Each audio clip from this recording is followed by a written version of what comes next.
Mavs fans, what's going on? Welcome into NBA Now from Chat Sports. On today's show, I'm going to be breaking down all the Dallas Mavericks free agents coming up this summer, who they should re-sign and who they should just let walk. Now, first, let's break down all of the free agents the Mavs have on this year's roster. Starting out with Tim Hardaway Jr., he has a player option coming up this summer. JJ Barea will be entering unrestricted free agency. Cauley-Stein, who the Mavericks just acquired in a trade, will be a free agent or has the option to be with a player option in his contract. COURTNEY will be hitting the open market. And those are the four that I want to focus on today because there's also three others that we're going to look at that I just want to mention real fast here.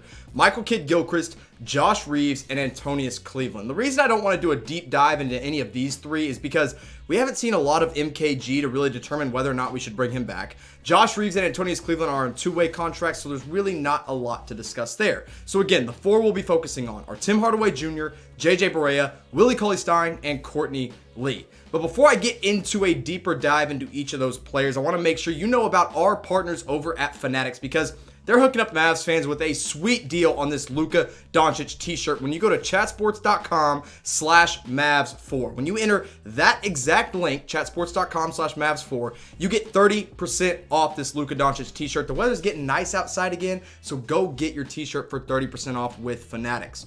Now let's talk about Tim Hardaway Jr. a little bit here. He does have a player option for $18.9 million coming up this summer. There's a chance he declines that with the way he's been playing, but also wouldn't be surprised if he picks it up. Now we're going to go ahead and decide, hey, maybe he opts out and hits the open market and talk about why the Mavs should re-sign him because that's where I stand right now. This season, he's averaging 15.8 points per game, 2 assists, 3 boards, and shooting nearly 41% from beyond the three-point arc. Look, Tim Hardaway Jr. has been special. I've talked about him a lot on this show. He's one of the biggest surprises of the season for the Mavs, and he's been doing so many things so well for this team. In fact, he's the third leading scorer on the Mavs right now. Luka Doncic leads the way at 28.7 points per game. Kristaps Porzingis at 19.2 points per game. And then there you have it, Tim Hardaway Jr. at nearly 16 points per game, followed by Seth Curry and Dorian Finney-Smith at 12 and 9 points per game, respectively.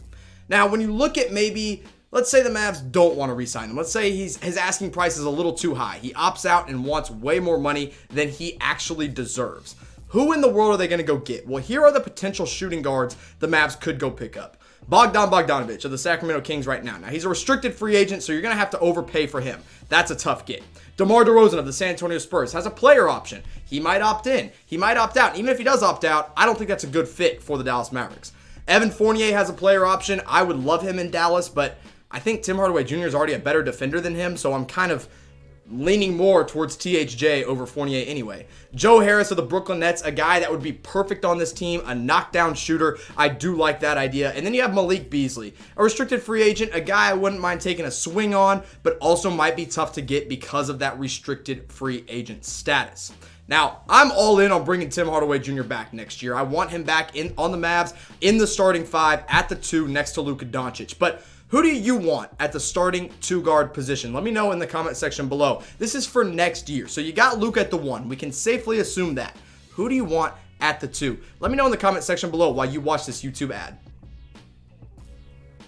Now let's talk about JJ Barea, one of the longest tenured Dallas Mavericks of all time. He's been doing great things on this team for as long as we can remember. Everyone remembers 2011. Everyone appreciates him for that. He's the oldest player on this team this year. He signed a 1-year deal for a veteran's minimum, so he will be hitting the open market this summer. Now, this year he hasn't played in every game. In fact, he's still kind of recovering from that Achilles injury. But when he does play, he's been putting up pretty good numbers. 7.5 points per game, 3.9 assists, 41% from the field, and nearly 40% from 3. Now, again, this is not a guy that plays every single night, not a guy you want to play every single night. But when that beacon is lit, he automatically comes in and makes a real impact for this team. Now, let's look at who the Mavs already have under contract as point guards for next year, because that's going to play a big decision in whether or not to bring JJ Barea back. Obviously, you got Luka Doncic. He will be your starting point guard next season, no matter what. Then you got DeLon Wright and Jalen Brunson, two younger guys. DeLon Wright, who you just signed and traded for this summer. Jalen Brunson, who you just drafted, and he's really molding into a good player despite that torn labrum injury that he's suffering from right now. So, do the Mavs really want to pay and use a roster spot again on JJ Barea? I'm not 100% convinced they do. However, you can't look past what he has done for this franchise. He is the fourth longest tenured Mav of all time. Dirk Nowitzki, of course, holds that title at 21 seasons. Brad Davis right there and Derek Harper, two of the greatest point guards on the Mavs ever. And then you got JJ Barea and Rolando Blackman. Rolando Blackman, obviously the second greatest Mav ever. I mean, JJ's really special. He is. But he's also getting older. He's also coming off an Achilles injury. And you also already have 3 point guards on the roster for next season.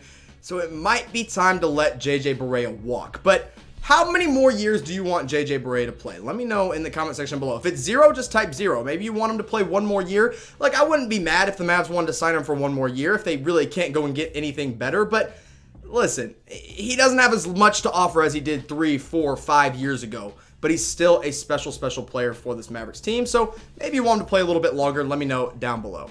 Now let's talk about Willie Cauley-Stein, one of the newest Mavericks on this team. They obviously traded for him from the Golden State Warriors, acquired him for basically a bag of chips, and now he's got a $2.3 million player option coming for this summer. Now, again, like Tim Hardaway Jr., there's a chance he opts into that because, let's face it, he hasn't gotten a lot of playing time this year. He's probably looking at a veteran minimums contract this summer, but if not, if he decides to opt out and go get some more money or maybe less money somewhere else, let's go ahead and assume he's a free agent. Now, this year, Willie Cauley-Stein hasn't been incredible by any means. I'll be the first one to say that. But when he does play, I like what I have seen from him. Now, he's averaging about 5 points per game and 4 boards. Not exactly a whole block shot per game, 0.9. But when he plays, you can tell the difference he makes on the defensive end. And he's a good lob threat as well, scoring nearly 67% from around the basket. I am still a big believer in the fact that Willie Cauley-Stein should be getting more minutes, especially with Dwight Powell hurt. But that brings me to my next point that I want to talk about. The Mavs already have a lot of big men under contract for next season, including Dwight Powell, who will be back from his Achilles injury, assuming he fully recovers from that, which I think we all assume he will. Boban Marjanovic is under contract for next year, and I know he's not getting a ton of playing time right now, but we've seen that he is a valuable member of this team when he does get minutes, i.e. the Denver Nugget game right before all of this madness happened. I mean, he literally had 30 points. He had a great game, and I think he will be a steady part of the rotation when we get back into playing time. Kristaps Porzingis and Maxi Kleber. Now, KP's been playing a lot more at the 5. Maxi plays some backup 5, but both of those guys are definitely power forwards in Rick Carlisle's offense. However, all 4 of these guys are going to take minutes away from Willie Cauley-Stein next year if the Mavs do decide to bring him back, or even if he just decides to opt back into his contract. Now, I don't think there's any reason they shouldn't bring him back. It's not like he's been bad, but if there is a good reason not to bring him back, it's because he's not going to get a lot of playing time. And do you really want to use a roster spot on a guy that might get 10 minutes per game? If that, sometimes he won't even play. Now, Mavs fans, before we get into our last player, which will be Courtney Lee today, I want to remind you to subscribe to Chat Sports, because when you subscribe, you get more of the videos that you want to see on the daily, like some more Mavs videos. Now, we're sitting at about 164,000 subscribers right now. I want to get that number up to 175,000 before too long, because I'm trying to get that number way up, and I know you guys want to see more videos, so go ahead and hit that big red subscribe button. That's youtube.com/chatsportstv. Now let's talk about Courtney Lee, one of the veterans on this Maverick team who really hadn't gotten a lot of playing time until after the All-Star break, and Rick Carlisle really decided, hey, I'm going to trust this guy a little bit more. Now, for the entire season, not incredible numbers by any means. 4.5 points per game, 1.3 boards, nearly 1 assist, and shooting 45% from 3. Now, you see the 45% from 3, you kind of freak out. You're like, wait a minute, he's shooting the lights out. Well, he's not shooting that many threes, let's be honest. He's not playing enough to have a really bad percentage.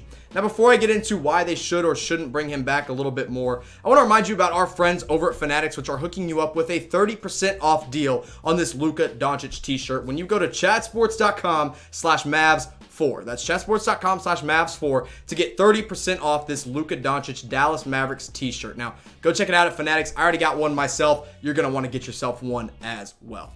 Now let's talk about Courtney Lee before and after the All-Star break, because there's definitely a noticeable difference. Now, points per game, a little bit of a jump there. The rebounds per game takes a nice sizable jump at 2.3 as opposed to 0.6 rebounds per game. The three-point percentage takes a huge dip, but that's because he is playing a lot more. Look at that minutes per game. Rick Carlisle said, hey, I'm going to double your minutes. I like what you do on the defensive end. I think you provide enough on the offensive end to give you 20 minutes per game. Now, again, he's not playing every single game, but when he does, 20 minutes per game is a noticeable jump from 10 minutes per game before the All-Star break.